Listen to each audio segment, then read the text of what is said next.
Welcome to Subha's gallery. இப்போ நம்ம என்ன பார்க்க போறோம்னா ஓம பொடி எப்படி பண்றது அப்படின்னு பார்க்க போறோம். அதுக்கு தேவையான பொருட்கள்லாம் என்னென்னு பார்த்துருவோம்.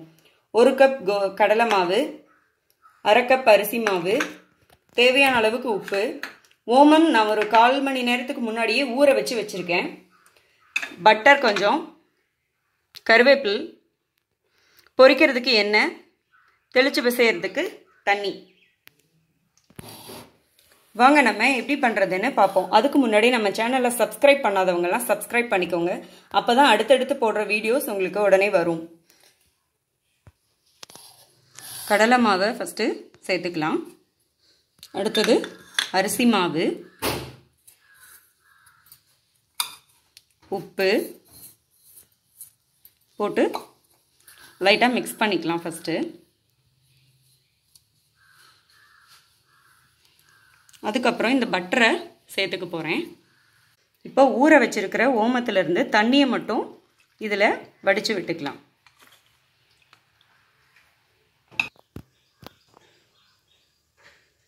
இப்போ நம்ம ஓம தண்ணி விட்டோம் இல்லையா, அதுவே இதில் போதுமான அளவுக்கு இருக்குது. இதை நம்ம பிசைஞ்சிக்கலாம். பத்தாதவங்க இன்னும் கொஞ்சம் தண்ணி விட்டு பிசைஞ்சிக்கலாம்.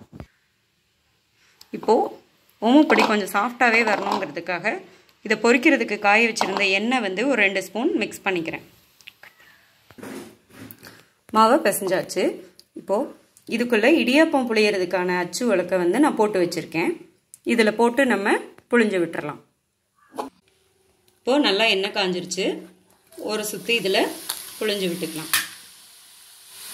இந்த மாதிரி ரவுண்டாக புளிஞ்சு விட்டுக்கோங்க.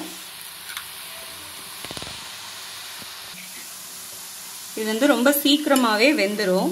1 நிமிஷம் தான், அதனால் கொஞ்சம் சீக்கிரமாகவே எடுத்துடலாம். செவக்க விடாமல் இந்த மாதிரி கலரில் இருக்கும்போதே எடுத்துடலாம்.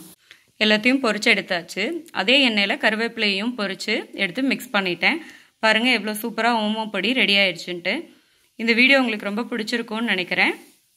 மறக்காமல் நம்ம சேனலை சப்ஸ்கிரைப் பண்ணிடுங்க ஃப்ரெண்ட்ஸ்.